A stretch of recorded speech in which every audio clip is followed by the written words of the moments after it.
know that there are soldiers from 46 Commonwealth countries serving in the British Army. Among them, more than 60 Kenyans.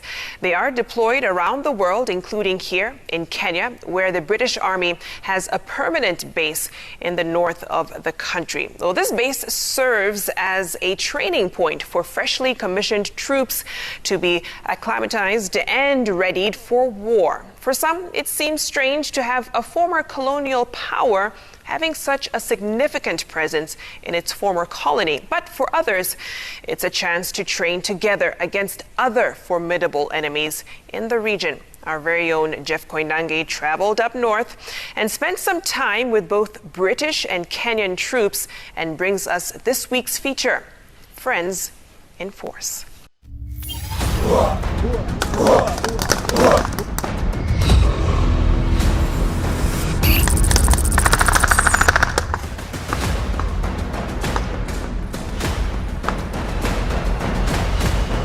As they train, we train, so we benefit. In the military, you have to be a people person. You know, the military isn't for everybody, regardless of what gender you are. The starting point of our journey is the backdrop of the spectacular, imposing peak of Mount Kenya. In the bustling town of Nanyuki, some 200 kilometers north of Nairobi, and right on the invisible line known as the equator. But what's not invisible here is the heavy presence of the British Armed Forces. This is Nyati Barracks, 240 acres of brick and mortar, inaugurated earlier this year by Defense Cabinet Secretary Dr. Monica Juma, and home to the British Army Training Unit in Kenya, or BATUK, as goes its acronym. This is the largest foreign troops base in Kenya. Here at Nyati, there can be as many as 1,500 British soldiers at any one time, deployed to be trained and readied for the next big war. The British military presence in Kenya dates back to 1963, the year of independence, and before. And the relationship with Kenyan troops is more a symbiotic relationship than just boots on the ground. They then have this whole area they have to travel. Our guide throughout this tour of duty is Major Sophie Piper, an 8-year veteran of the British Army Engineering Corps, and who has a special connection to Kenya, having spent part of her early childhood here with her family. It's been great actually. So my first memories of kind of life were of Kenya, so it's always quite nice to come back to the place that your kind of foundation, your formative years were spent. So it's been amazing.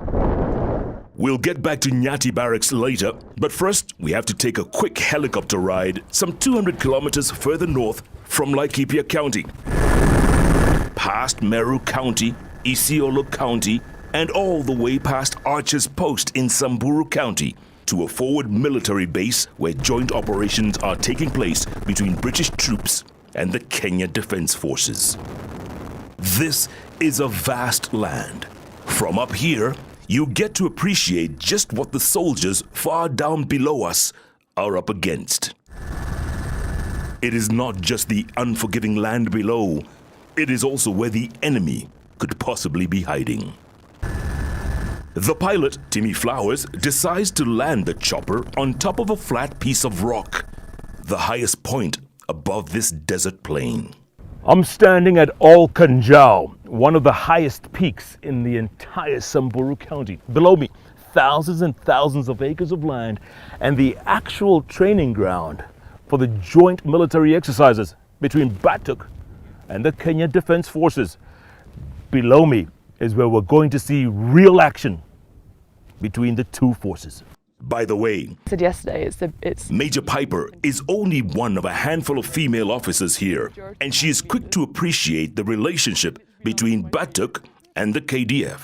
the importance of BATUK in Kenya and in particular Nanyuki is paramount, really. Not only for kind of the economy and employment of local people, but actually it's hugely beneficial for soldiers as well to come over to Kenya and be given the privilege of being able to exercise and visit this country. So it's a two-way relationship, and it's of the utmost importance, really.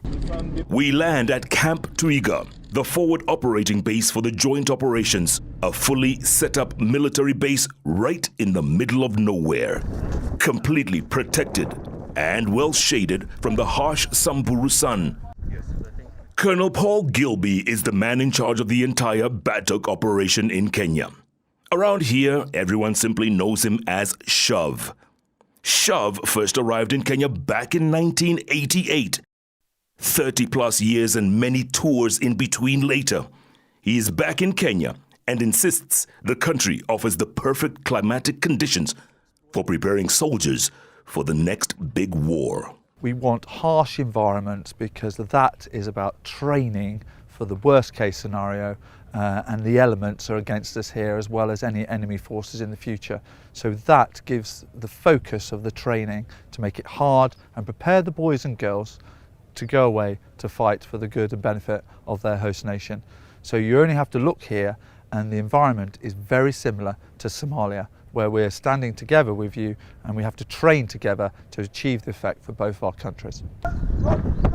He also says the British Army and the Kenya Defence Forces have had a special relationship that includes joint regular military exercises between the two forces. Standing shoulder to shoulder, we've got to know each other's business and we've got to work together.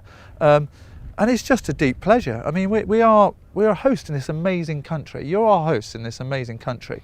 And we've just got to understand each other. If we can understand at the very lowest level to the highest level, then we can work together and we can achieve success wherever that is.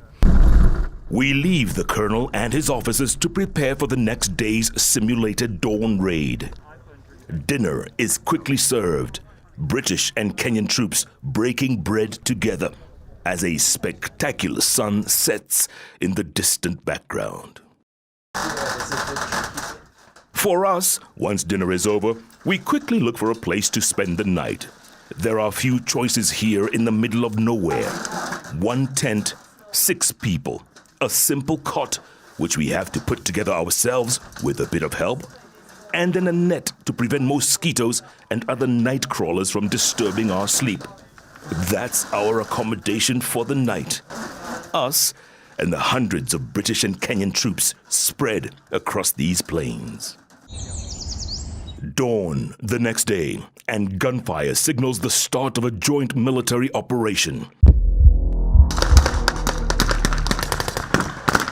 Actually, these soldiers have been walking across the desert for the last 12 hours straight. This is the culmination of that march. The gunfire grows more intense as the soldiers move in to secure a village, even as the imaginary enemy fights back. For the next 30 minutes or so, these highly trained troops put into practice what they've been learning. Make no mistake, this is as real as it gets. And that's perhaps the point of this entire joint operation between Batok forces and the KDF, simulating a real war situation, as it would be, perhaps in Afghanistan or even Somalia. But this is Kenya's arid north, and these operations are dangerous, they're in your face, they are real time, but pretty well coordinated. Finally, it's all over. The make-believe enemy has been defeated and the village has been secured. The exercise has been challenging, grueling, but eventually rewarding. There's no break for these tried and tested troops. They quickly assess their losses and gains and then move out in single file to the next assignment. The Kenyan company of soldiers is led by Major Sylvester Otieno, who's been with the KDF for more than a dozen years now. He says his men have proven time and again that KDF is as good as any fighting force on earth. The best part is the KDF gives you the training, initial training, give you other chances to train, and give you opportunity to go and exercise what you've been trained for. And that is given by the enemy, especially in Somalia. They go test what you are made of, and we normally show them what we are made of, which is really fun. Something that Colonel Shove Gilby completely agrees with. The badge here, as you'll see straight away, that is all the colours of the Kenyan flag.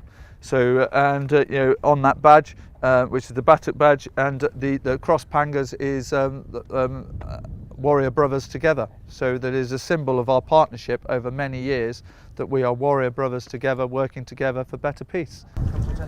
But Batuk's presence here has not been without controversy. Just recently, one of its soldiers posted online a video of a fire he and his colleagues had allegedly started in one of the conservancies in Laikipia. The incident received universal condemnation, prompting even the British High Commissioner here to make a strongly worded statement. It was an accidental fire that was started, and the army has scrambled very, very quickly up there to dig trenches, fire breaks to try and contain the fire. And these things, accidents, which we think it is, but as we say, we'll do a full investigation, do happen. So it's not great, and we're really sorry, and we really wish it hadn't happened, and we're doing everything we can to mitigate those circumstances. So the way forward now is it will be an internal British military investigation. We have something called the Royal Military Police, whose job is to make sure that our troops behave well, and if they don't, they will be tried appropriately. Colonel Shove is quick to shove aside any negative talk about Batuk's future long-term stay here in Kenya. I hope, I've worked with the Kenyan Defence Forces in the Bosnian conflict in '92 in Gurkhas, a totally different environment, and again, we hope to be here forever. We hope that we're guests of the nation, and we hope to be working together. It's time to head back to Nanyuki, this time by road. 3.5 hours away. Half of it dry, dusty, desolate. It is bumpy and hot, and not for the faint-hearted. And yet soldiers like Major Sophie Piper, who's driving us back, makes this trip every other week. The life of a Batuk soldier, or soldiers anywhere for that matter, is not rosy. Halfway to our destination, a welcome pit stop, a picturesque, quaint cafe located off the beaten path and just off the main highway, and which serves as a welcome relief for many travelers along this well-traveled road. Back at Nyati Barracks, it is back to the usual routine for Major Piper and her team. There's still a lot of work to be done around here, making sure the base is well supported and ready to resupply the troops in the field with everything they need. Everything from heavy-duty equipment to fresh boots on the ground. New arrivals like Corporal Sudan Uchai is originally from Nepal and a former member of the world-famous fighting force known as the Gurkhas. Now, despite a rich fighting heritage, the corporal says his family was anxious when he initially told them he was being deployed to Africa. They were worried, like when I said I'm going to Africa, and but I assured them like it's a really wonderful place. When I arrived, them like you do not need to be worried about here. Especially like whenever I go out, everyone is like so friendly and talks to me. Like I can tell, like when I go to Nanyuki town, everyone will be like coming to me, like just everyone, and talking to us. It's just brilliant. A few weeks in, and he's already feeling at home. I just literally posted the picture of Mount Kenya today, saying that it looks similar to Mount Fishtail back in where I'm from, and it looks definitely similar, honestly, yeah. And I'm waiting for me to do the 80 to go down to Mount Kenya soon. So yeah, definitely, I can't wait. Yeah. Now, there are several hundred Kenyans employed here locally as support staff. Kenyans trained in everything from mechanics to engineering, making sure the heavy-duty vehicles and equipment are ready to get back on the road. All this under the command of 28-year-old Captain Richard Oliver. This is my first choice, so in the REME we have to go to a light aid detachment board, and we get to select where we'd like to go. This is my first choice because I love Africa. I've been to Somalia before on an op tour, and I love East Africa, so I chose this as my top choice. Many of these British soldiers and their families seem to fit in quite well with the life in Nanyuki. Sophie Meek is married to a Batuk officer. She comes to the Nanyuki market weekly to shop for everything from food to clothes. She never imagined she'd end up raising her daughter, Sienna, in Africa.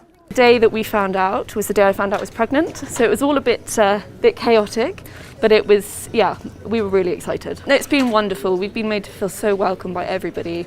The Batuk community is fantastic, and the locals just get on with everybody so well. So we've been really lucky. The locals here are only too happy.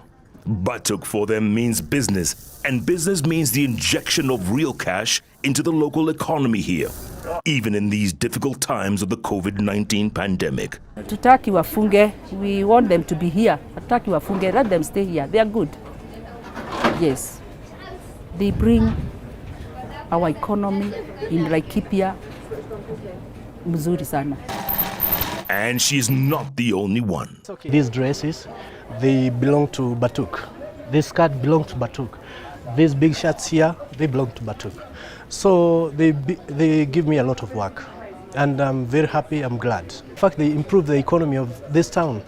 Yeah, so they are very important to us. Jumbo! Jumbo! Meanwhile, it's back to business as usual for Major Sophie Piper and her team. Plenty of CSR projects to oversee here in Nanyuki. Everything from building schools, complete with desks and chairs provided by Batuk, and digging toilets that are clean and safe. And weekends for the soldiers is spent in activities like this. A rugby tournament for young boys and girls sponsored by Batuk and run by Denish Okello Gem, a former professional rugby player whose vision is to keep these kids off the streets. When you're idle, you have a lot to think about. So the girls would have been maybe married off, early pregnancies, the boys will have been criminals, others don't go to school. But I use this rugby to keep their discipline, to keep them in check. I have to make sure you go to school. They're closing school next week. I want to see results for everybody. You don't have to be number one, you don't have to be bright, but you have to show me the commitment. Those in school and those out. And when they come home, they also have to show me that their parents are supporting them. They have to show that they come home in time and they do their household chores and they do their other duties. They do their, their homeworks, assignments, all that. So it's keeping them in check, which is a very good thing. And that is the kind of kids we want in future. We want people who are all-rounders. Shared interests and a history of relationship between Kenya and Britain assures Batuk of a long-term presence in the north. We are a centre of training excellence. We want to stay here for future, and it's a joint future. And everything I talk about here is a joint future. It's a future for the KDF, for the whole of the Kenyan government and the Kenyan population, and also the UK. So it's a win-win for both of us, and that is what we need to keep building on. Personally, I love being here, and I have a rich history of being here for over many years, and I want to pass that legacy on to other boys and girls throughout the future. Now, these soldiers' grandparents probably fought each other during Kenya's War of Independence, and now former enemies have become close allies, whose joint mission is keeping the region safe from a different kind of enemy. Jeff Koinange, Citizen Television, deep in Samburu County.